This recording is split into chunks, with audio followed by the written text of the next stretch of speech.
Olá, amigos e amigas, muito obrigado por acessar o canal Ramilfo Ensina. Se o Senhor lhe pedisse, dá-me de beber, o que você teria a oferecer a ele? Qual é a diferença do poço e da fonte de água? Porque a nossa segurança espiritual reside em apoiarmos o profeta vivo. Vamos aprender isso nesses próximos capítulos.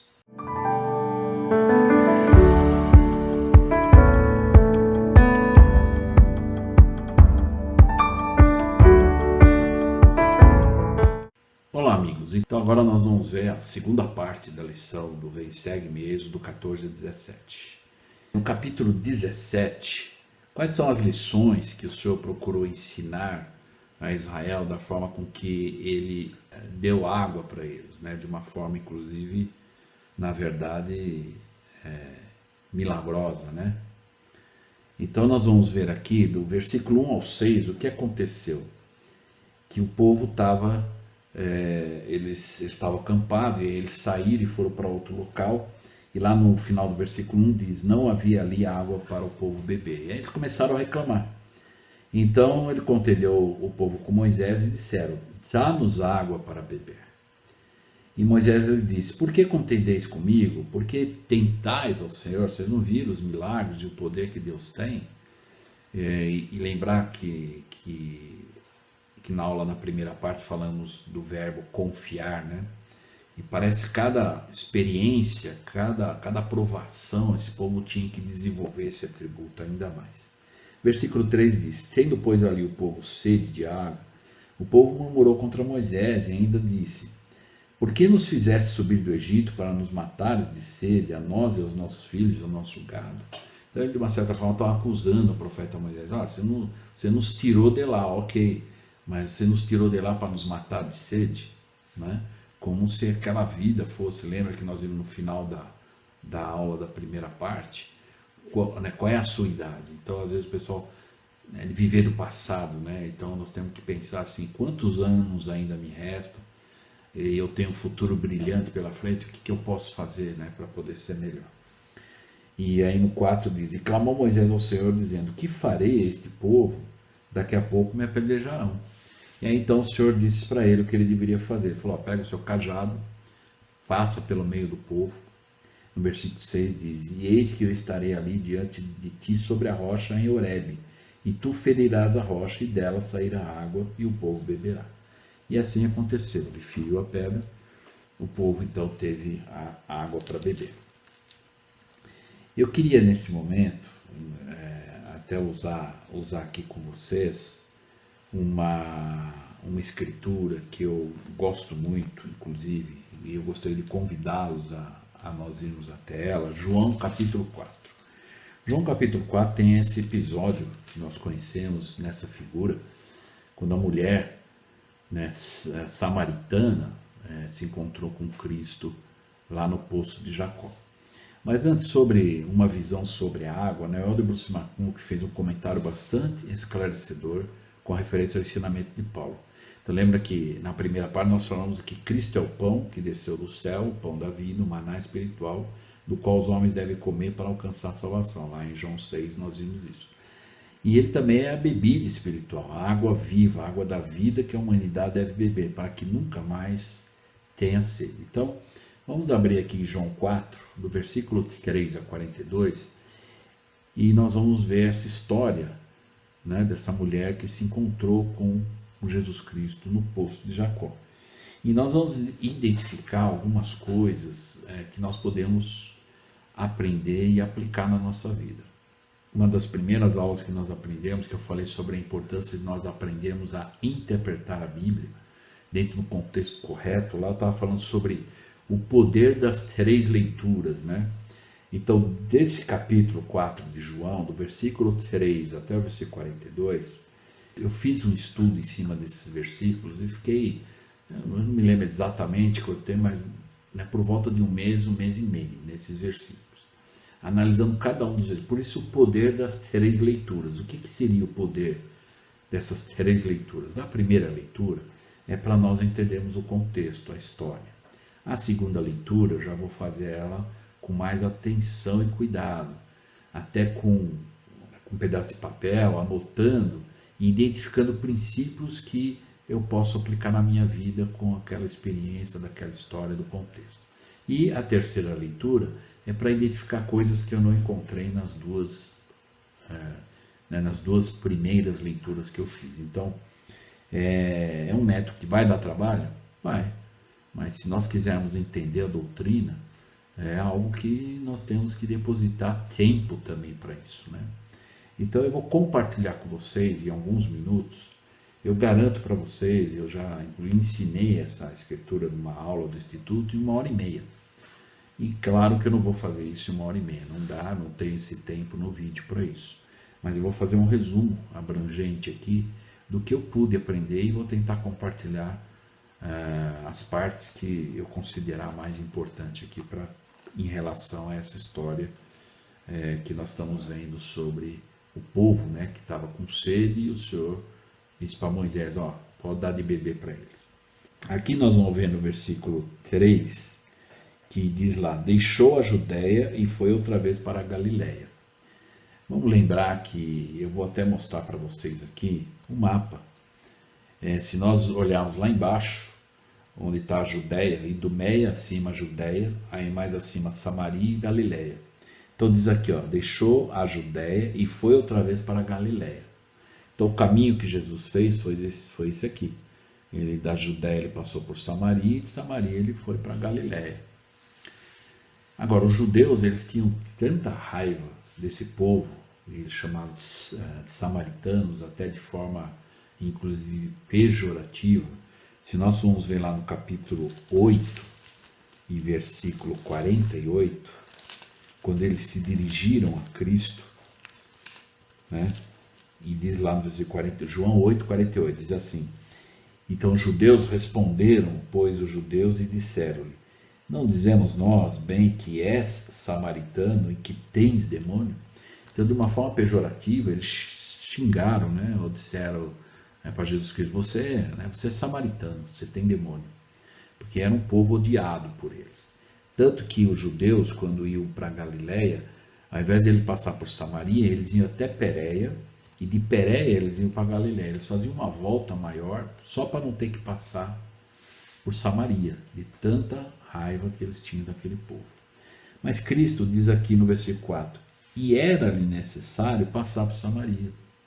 Então Cristo sabia, de uma certa forma era uma tradição que já acontecia há muito tempo, os judeus não se davam, na verdade, com os samaritanos, e nem passavam pela cidade deles, né? E Cristo talvez aqui mostrou, de uma certa forma, com a sua atitude pessoal, mostrou, olha, isso é fazer acepção de pessoas, nós não podemos fazer acepção de pessoas. Somos diferentes, temos um monte de defeitos, mas não podemos fazer acepção. Então, com essa atitude de Cristo, ele mostrou aqueles homens, né, e os judeus que souberam que ele foi, né, muito provavelmente eles ficaram ainda com mais raiva, né, porque eles, esse aí ele se associa com os samaritanos, né. Mas aí nós vamos ver também, lá no versículo 5 diz, foi pois a uma cidade de Samaria chamada Sicar, junto à herdade de Jacó, que Jacó dera a seu filho José. Então já era, quando ele chegou aqui, ele estava acompanhado dos discípulos, e os discípulos então na verdade saíram para comprar comida, e ele ficou lá. Lá no versículo 6 diz, e estava ali a fonte de Jacó, Jesus, pois cansado do caminho, sentou-se assim junto da fonte. Era isto quase a hora sexta, ou era por volta do meio-dia, então muito provavelmente ele estava cansado, e também aquele sol forte, né? E aí então veio uma mulher de Samaria, tirar água, que era costume, as mulheres que iam buscar água, né, no poço. E disse-lhe Jesus, dá-me de beber. É interessante notar aqui esse versículo, que o Senhor diz para ela, dá-me de beber. Quer dizer, e se o Senhor perguntasse para nós, dá-me de beber, o que é que eu poderia oferecer? O que seria essa bebida que Jesus Cristo estava pedindo? Ou que ele estava depois oferecendo espiritualmente falando? Primeiro nós precisamos entender a diferença, né? Nós vamos ver aqui no contexto que a mulher chama o poço de Jacó. E Cristo já diz que é a fonte de água que ele estava oferecendo. Qual é a diferença? É que o poço, ele é água parada, né? É água que não é uma fonte que jorra, né? É uma água parada. E agora a fonte de água viva é onde a água corre direto e não para. E você sempre vai lá, bebe e a água está lá correndo. É isso que Cristo está oferecendo com a visão espiritual da vida eterna, né? Então nós vamos ver aqui que a partir do versículo número 7 até o 9, mais ou menos, vamos entender que a visão dessa mulher ainda, ela estava tendo a oportunidade de ter uma entrevista com Cristo. E nessa entrevista, então, o que aconteceu? Ainda sua visão espiritualmente falando ainda estava meio nublada, né? Então vamos ver aqui. E aí então ele pediu para ela, dá-me de beber. E ela então, né, porque aí o 8 explica porque os seus discípulos tinham ido na cidade comprar comida, e disse-lhe pois a mulher então samaritana. Aí quando ele, o judeu, Jesus Cristo, e ela sabia que ele era judeu pela vestimenta e o jeito dele, e ela se espantou, e ela perguntou para ele assim, como sendo tu judeu, me pedes de beber a mim, que sou mulher samaritana? A própria escritura, entre parênteses, diz, porque os judeus não se comunicavam, né, com esses homens samaritanos, ou essas pessoas. Eles faziam acepção de pessoas, e ela sabia disso, isso era uma tradição já há muito tempo. E ela se espantou, então, o judeu, né, além de falar com ela, ainda pedir água para ela. E aí nós vamos ver que quando Cristo então respondeu para ela, a gente pode imaginar talvez aquela escuridão espiritual que ainda estava com ela, começou a se abrir. E Jesus respondeu e disse, se tu conhecesses o dom de Deus e quem é o que te diz, dá-me de beber, tu lhe pedirias e ele te daria água viva. Então ele já estava quase se revelando para ela, né? Mas ainda assim, ela no versículo 11, ela fez uma pergunta. Então ela chamou ele de Senhor e disse, né, Senhor, tu não tens com que tirar né, do poço. O poço é fundo. Onde, pois, tens água viva? Então ela falou assim, olha, você não tem nenhuma canequinha, você não tem um vaso, você não tem nada, um balde, nada para pôr no poço tirar água. Então de onde você tem água viva? Se você não consegue nem tirar do poço, né? E ela falou, e o poço é fundo. E aí ela fez uma pergunta para ele, né? És tu maior do que o nosso pai Jacó? E aí ela explicou que era o que ele sabia, né? Que nos deu o poço e ele mesmo dele bebeu, e os seus filhos e seu gado. Então ele era um povo que reverenciava, né? E Jacó, né? Jacó era um líder para eles, né? E eles sabiam que aquilo era uma bênção de Jacó, a água que tinha lá no poço para eles. E aí quando ela fez a pergunta para ele, és tu maior do que o pai Jacó? É interessante, nós somos lá ainda no capítulo 8 de João, quando os judeus ofenderam Cristo, chamando ele de samaritano, né? No versículo 57 e 58, nós vamos ver que é interessante, ele está tendo uma conversa com os judeus também. No 53, os judeus perguntaram para ele quase a mesma coisa que a mulher perguntou. És tu maior do que o nosso pai Abraão que morreu? E aí então ele respondeu, ó, lá no 57 e 58, e disseram-lhe depois os judeus, ainda não tem 50 anos e viste Abraão? Quer dizer, então ele está falando, você está falando que é antes de Abraão e você não tem nem 50 anos, Abraão já morreu, né? E aí Cristo ensinou, em verdade vos digo, que antes que Abraão existisse, eu sou. Então vamos lembrar lá que nós vimos na aula anterior, quando ele mandou Moisés falar com o faraó e apresentar Jeová a ele, e dizendo, eu sou, me enviou. Então ensinando que Jeová é o Deus de Abraão, de Jacó, Isaac, e desde Adão, né? E o Jeová que é o Cristo, né? Embora os homens não entenderam, né? Mas ele disse que era antes, né? Que ele conhecia Jacó, que ele conhecia assim. Por isso que a mulher, quando fez essa pergunta, né? És tu maior do que Jacó, né?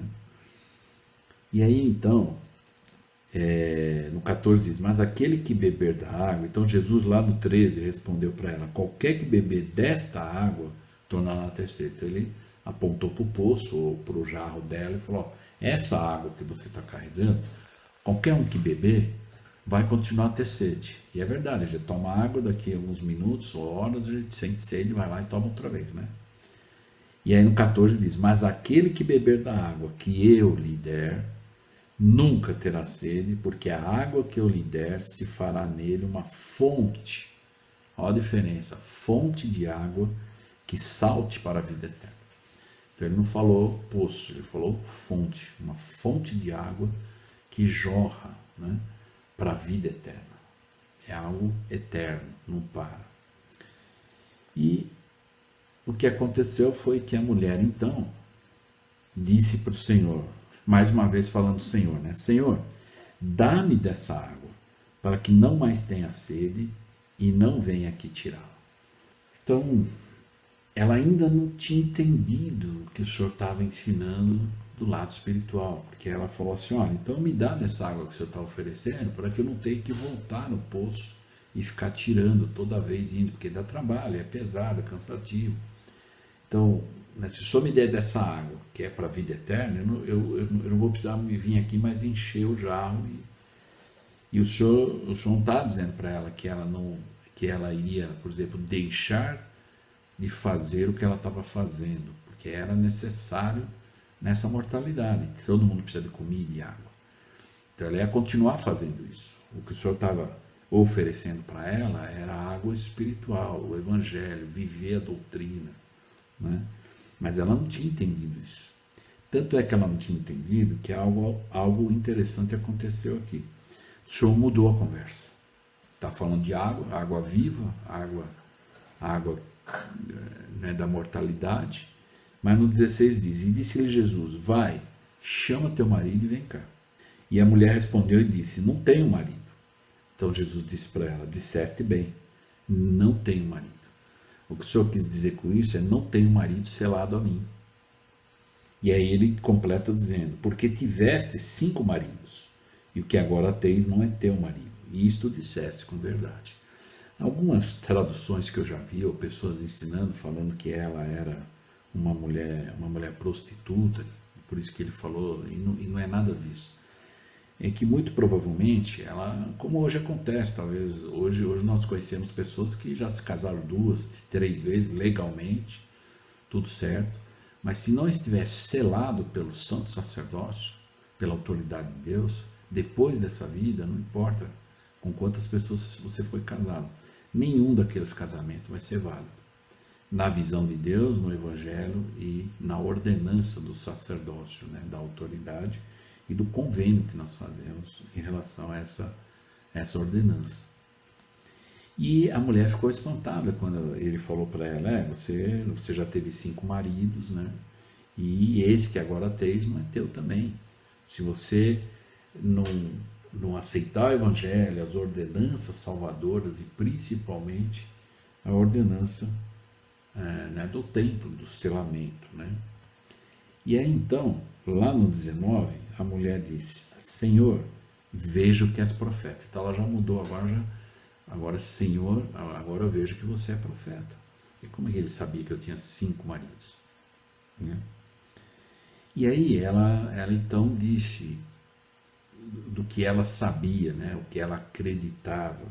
Então ela disse assim, isso até de uma forma mais clara, né? Então lembra que aquela nuvem de não entendimento começou a se dissipar e ela começou a ter um entendimento. E ela começou já a entrar na conversa da maneira apropriada. E ela então começou a dizer: nossos pais adoraram neste monte, que era o monte de Gerizim, né? Está se referindo. E vós dizeis que é em Jerusalém o lugar onde se deve adorar. Ele falou: os nossos pais adoravam aqui, mas vocês judeus falam que é lá em Jerusalém que tem que adorar, que é a maneira correta, é lá. E aí então Cristo ensinou um princípio maior para ela aqui. E disse Jesus: mulher, crê-me, que a hora vem quando nem neste monte de Gerizim e nem em Jerusalém adorareis ao Pai. E aí ele diz: vós adorais o que não sabeis, nós adoramos o que sabemos, porque a salvação vem dos judeus. Isso ele está falando da linhagem, né, e tudo mais. Não que é melhor ou que a salvação é só para os judeus, mas é para todos. Lá no 23 ele diz: porém a hora vem, e agora é, em que os verdadeiros adoradores adorarão o Pai em espírito e em verdade, porque o Pai procura tais que assim o adorem. Então não importa o local. Hoje nós temos a igreja mundialmente, em todos os lugares.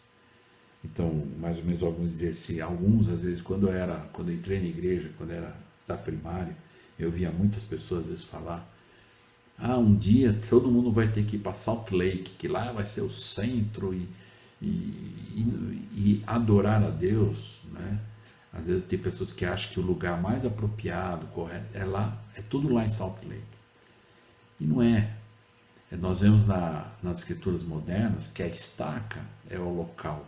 Onde houver uma estaca é o lugar onde nós podemos adorar a Deus, viver os mandamentos da melhor maneira, justa, né? Onde houver uma estaca edificada. E aí no 24 ele falou: Deus é espírito, importa que os que o adorem espírito e em verdade. Embora aqui ele está falando, se nós formos olhar no rodapé, porque muitas pessoas às vezes usam esse versículo para dizer que Deus é espírito, né, e não tem um corpo de carne e osso. Mas lá no rodapé, no 24a, ele diz: pois a esses Deus prometeu seu espírito, e os que o adoram devem adorá-lo em espírito e em verdade. Então, a versão correta não é Deus é espírito. Na verdade, é que Deus prometeu o seu espírito, né? Para que as pessoas possam entender isso. E às vezes alguns, usando só esse versículo, querem, de uma forma equivocada ou até provocativa, dizer que a doutrina de que Deus, lembra que eu falei em algumas aulas anteriores da Trindade, né? 3 pessoas distintas e separadas, que o Pai e o Filho têm um corpo de carne e osso. Então, muitos usam essa escritura para dizer que não é verdade essa doutrina. Bom, por fim, aí no 25 a mulher disse-lhe: eu sei que o Messias, que se chama o Cristo, então ela conhecia a doutrina, ela sabia que havia de vir um Salvador, e ela estava esperando, embora ela ainda não tinha entendido que ela estava falando com o próprio, né? E aí vem quando ele vier, e quando ele vier nos anunciar todas as coisas. E aí Jesus fez algo que pouquíssimas vezes nas escrituras eu já notei que ele fez. E diz aqui: Jesus disse-lhe: eu sou, eu que falo contigo. Lembra para Nicodemos, quando ele fez a entrevista com Nicodemos, que Nicodemos procurou ele à noite para o pessoal do Sinédrio não ver ele e tudo mais? Cristo se revelou a ele como Filho de Deus, o Salvador do mundo. E essa mulher também, ele se revelou, ele está dizendo: eu sou. Que ela falou aqui no 25: eu sei. Até aproveitando, alguns vídeos anteriores que eu fiz uma mensagem chamada Como Prestar um Testemunho. Então ainda nós vemos muitas pessoas prestando testemunho de forma não condizente com o que é esperado. Muitos ainda contam muita história, fazem piadinhas, mas na verdade um testemunho, quem quiser assistir esse vídeo, e lá eu estou mostrando algumas, na verdade, citações das autoridades gerais da igreja atuais, falando sobre o que é um testemunho. O que é esperado do membro que presta um testemunho no público. E essa mulher, de uma certa forma, está prestando testemunho da maneira certa. Ela está dizendo assim: eu sei. Muitos poucos, às vezes, quando sobem para prestar o testemunho, falam que sabe. Não é também você ir lá dizer que sabe e na verdade você não sabe, mas é você subir lá e dizer: eu sei o quê? Se você sabe que o livro de Mórmon é verdadeiro, eu sei que o livro de Mórmon é verdadeiro, que é alguma doutrina, né? Então essa mulher disse: eu sei que o Messias, que se chama o Cristo, vem, e quando ele vier nos anunciará todas as coisas. E ele então disse: olha, eu sou, eu que falo contigo, eu sou o Messias que você aguarda, né?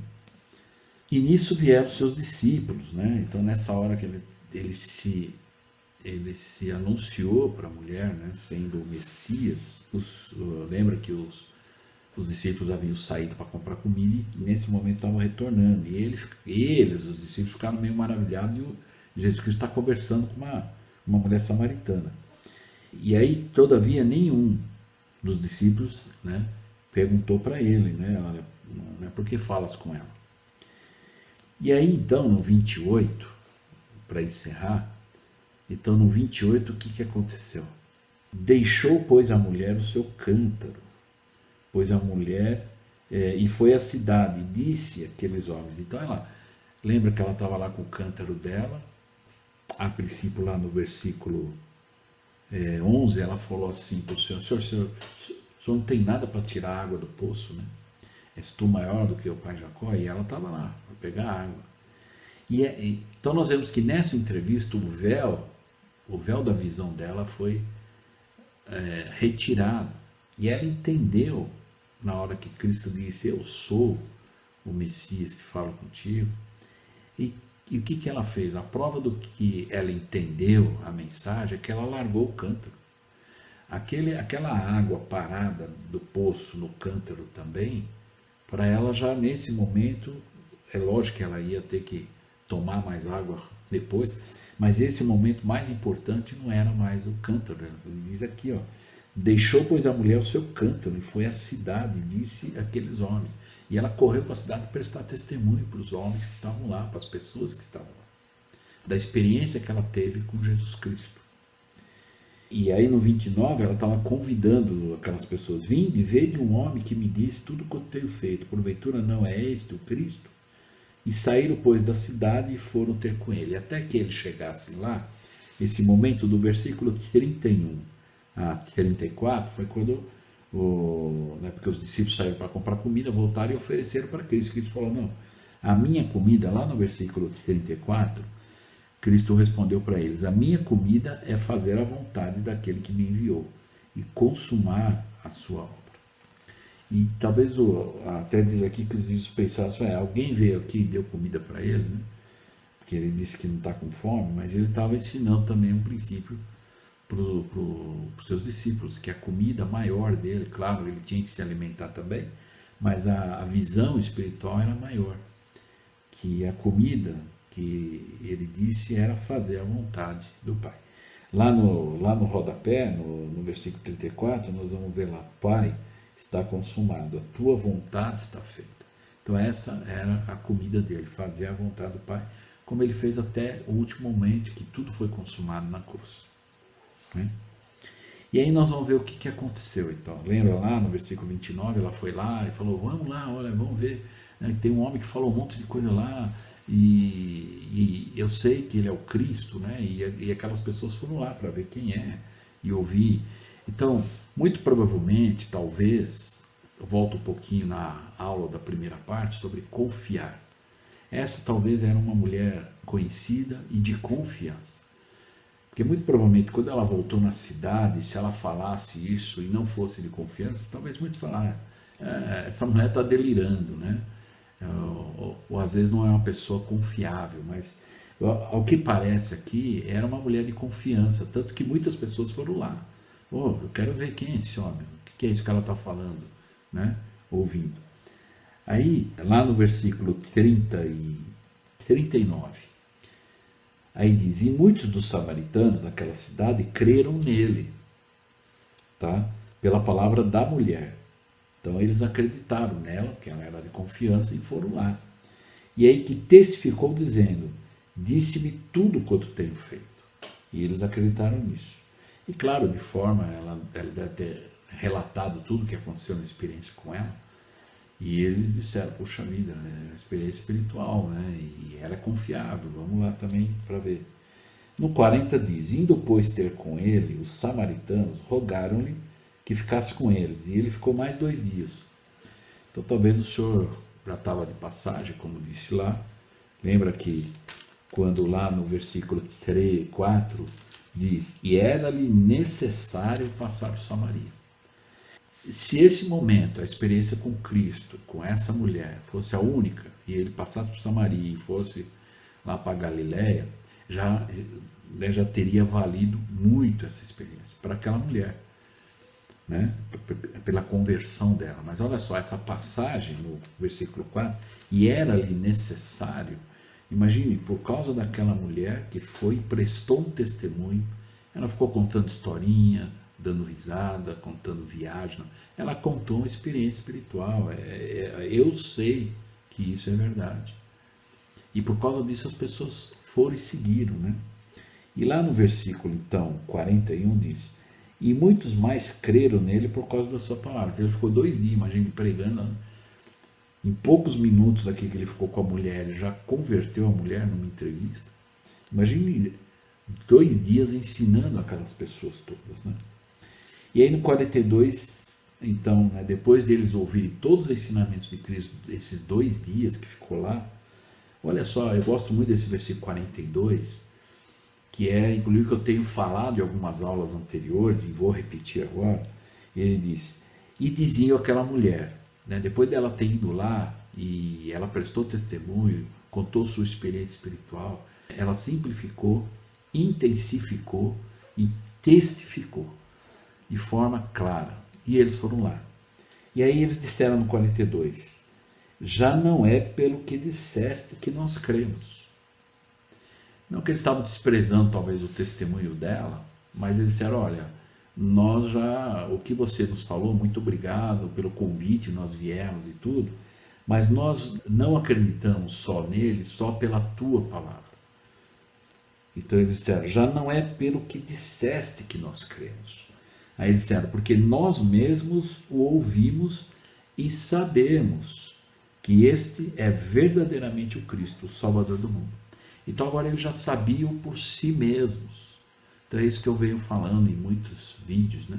A importância de nós sabermos por nós mesmos, para não sermos enganados. Por isso que nós temos os manuais, as escrituras, as palavras dos profetas.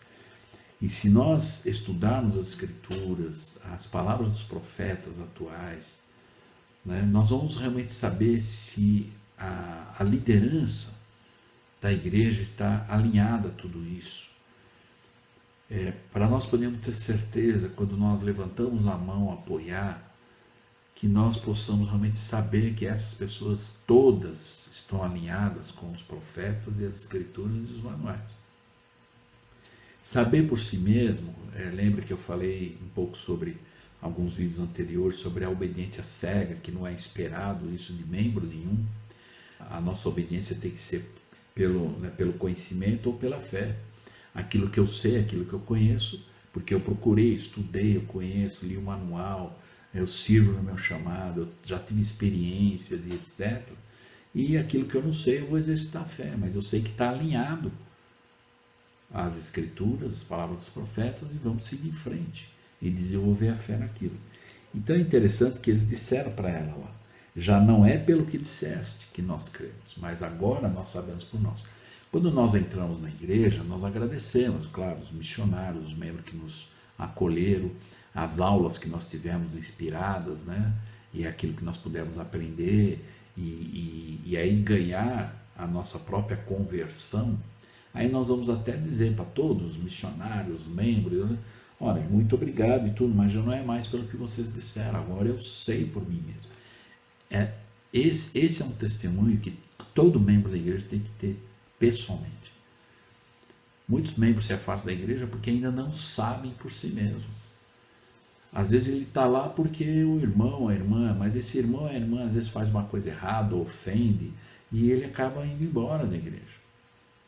Porque ainda ele não sabe por si mesmo. Então por isso que esses homens, porque nós mesmos o ouvimos e sabemos que este é verdadeiramente o Cristo Salvador do mundo. Então eles, claro, agradeceram a mulher, mas agora eles já sabiam por si mesmo. Então, a lição que eu gostaria de deixar aqui com essa visão, lembra que eu falei? Aqui dá uma aula de 1h30, e muitos outros detalhes que nós podemos observar aqui. Talvez até vocês, ao nós estudarmos, vocês talvez viram uma coisa que eu nem falei. Mas essa é a beleza, nós aprendemos, mas como é que eu posso aplicar isso da melhor forma possível? E nós podemos procurar fazer isso da melhor forma possível. Então, só para encerrar então essa segunda parte do Êxodo 14 e 17, então eu gostaria de no capítulo 17, 8 e 16, nós vamos ver lá então que aqui teve uma experiência onde houve um povo os amalequitas, né, começaram a atacar o povo de Moisés.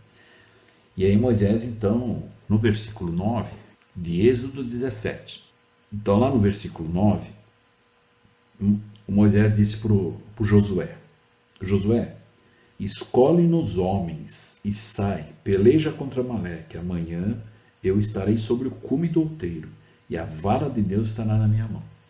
Então a ele, como profeta, ele falou assim: Josué, escolhe alguns homens. Olha, que isso é aquela situação do chamado, né? Escolhe alguns homens que você confia, que você possa levar lá para batalhar e que eles possam entender. E a gente conhece essa história, que aí nós vamos ver quando Moisés estava com as mãos para cima, eles estavam ganhando os amalequitas. Quando Moisés cansou e abaixou as mãos, eles começavam a perder a luta. E aí nós vamos ver algumas aplicações interessantes, até simbólicas, para nós aprendermos como é isso nos dias de hoje. Mas é interessante quando Moisés diz para ele: escolhe-nos homens, né? Pessoas que são ponta firme, né? E aí no versículo 10 ele diz: e fez Josué como Moisés lhe dissera, pelejando contra Amaleque. Mas Moisés, Arão e Hur subiram ao cume do outeiro. Moisés, Arão e Hur, o Moisés e 2 conselheiros, a primeira presidência. Então eles estavam lá. E eles não foram para a peleja, mas eles foram lá no cume, porque tinha uma razão para isso. Porque quando Moisés levantava, ele levantou os braços com a sua vara, né? Lembra que a vara que Moisés recebeu do Senhor, ele fez muitas coisas com aquilo. O Senhor falou para ele: usa a vara, né? Quando o povo estava com fome, ele falou: usa a vara lá para ferir a rocha e saiu água. Usa a vara para se transformar numa serpente. Usa a vara para transformar o rio Nilo, a água e sangue, e assim por diante. E aí então ele foi lá com a vara dele, os conselheiros, e ergueu. E quando ele erguia lá, o povo via lá o profeta, e eles venciam os amalequitas. No 11 diz: e acontecia que quando Moisés levantava a sua mão, Israel prevalecia, mas quando ele abaixava a sua mão, Amaleque prevalecia. Porém, as mãos de Moisés eram pesadas. Então vamos entender aqui, na letra eram pesadas, na palavra eram, tem a letra A, que diz: pesavam pelo cansaço. Não que a mão, é que ele cansava, né? Imagina, ele ficou lá um dia inteiro, né? Imagina ele ficar o dia inteiro assim com as mãos. Então, por isso tomaram uma pedra e a puseram debaixo dele, para sentar sobre ela. E Arão e Hur, né, conforme nós vemos aqui, eles puseram a pedra e Arão e Hur se colocaram do lado dele, né? E sustentaram suas mãos, um de um lado e outro de outro. Assim ficaram suas mãos firmes até que o sol se pôs. Então, um dia inteiro, né? Então imagina, então Moisés cansou, eles puseram a pedra, ele sentou e os dois, como conselheiros, segurando os braços dele para ele, mesmo cansado, eles mantiveram os braços dele para cima para que o povo, o Josué e o povo vencesse lá.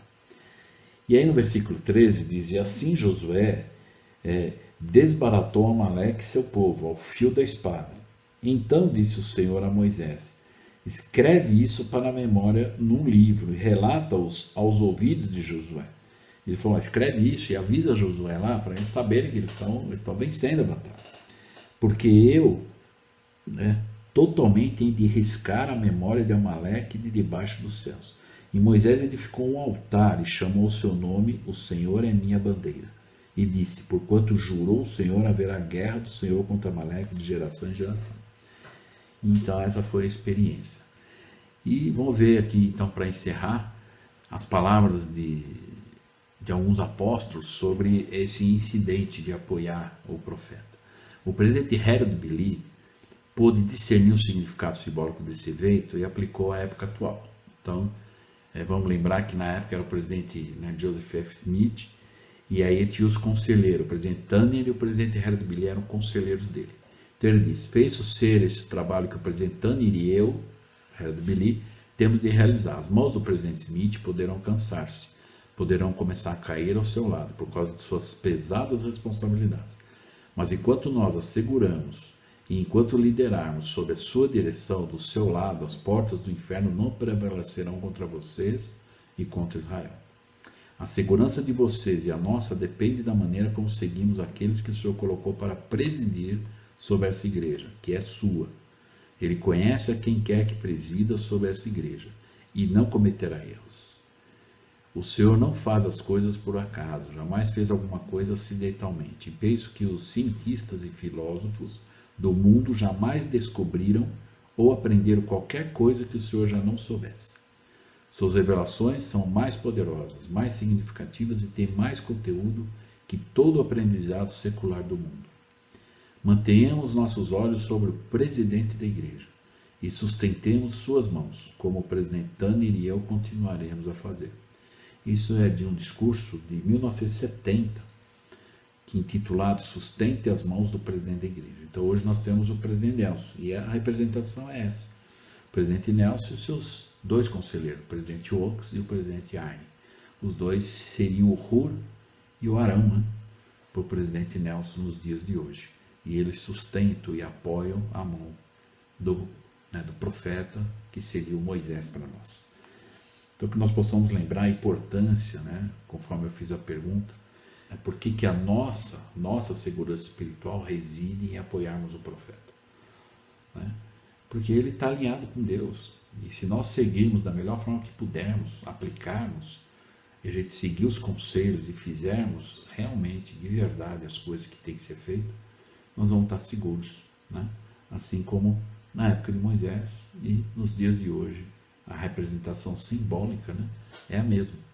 Então, quando nós apoiamos o profeta Nelson como o profeta da igreja, o presidente da igreja, nós estamos exatamente não só erguendo as mãos, mas sustentando as mãos, fazendo a nossa parte daquilo que o profeta não poderia fazer sozinho no mundo todo. Por isso que parte das chaves ele delega a muitos líderes na igreja, que possui parte das chaves que ele tem, que o presidente da igreja possui todas as chaves, e parte dessas chaves ele delega aos líderes locais, para que possam realizar esse trabalho.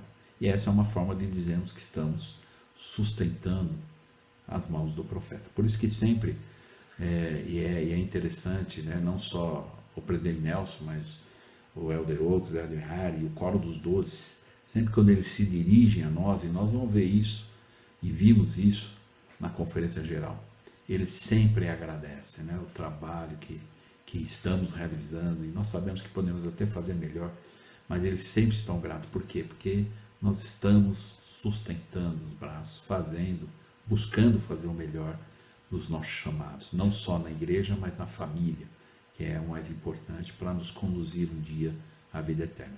E que essa água, né, quando o Senhor disser, dá-me de beber, que todos nós, membros da igreja, possamos conseguir oferecer pelo menos o nosso testemunho ao Senhor e dizer o que eu sei. Então, quando o Senhor diz, dá-me de beber, é algo que eu preciso ter alguma coisa para dizer. Não que eu não tenha pretensão de dizer que eu tenho algo para ensinar, não é isso. Mas talvez Cristo, quando ele disse para a mulher, ou talvez eu penso, se ele pedisse para mim, dá-me de beber, talvez ele ia dizer, o que é que você sabe e o que eu posso acrescentar.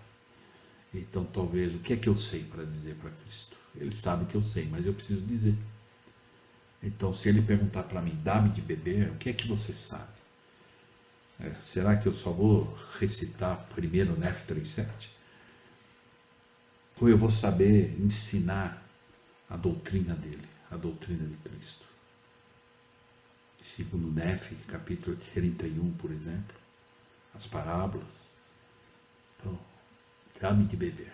O que é que nós temos para oferecer, ou pelo menos dizer para o Senhor que nós sabemos? E assim, sempre buscando apoiar e sustentar os braços do profeta de Deus, chamado por Deus. Espero que nós possamos ter aprendido e espero que as aplicações possam ser inspiradas a cada um de nós de formas diferentes, mas que nós possamos buscar agir da melhor maneira possível. Então, muito obrigado, e na próxima aula, então, nós vamos estudar sobre a Páscoa. Não tem uma designação das Escrituras, porque de acordo com o Vem e Segue-me, nós vamos falar da Páscoa, né? Que aí no outro domingo, 10 de abril, é a Páscoa. Então aí nós vamos aprender sobre a Páscoa. Então, muito obrigado e até o próximo vídeo.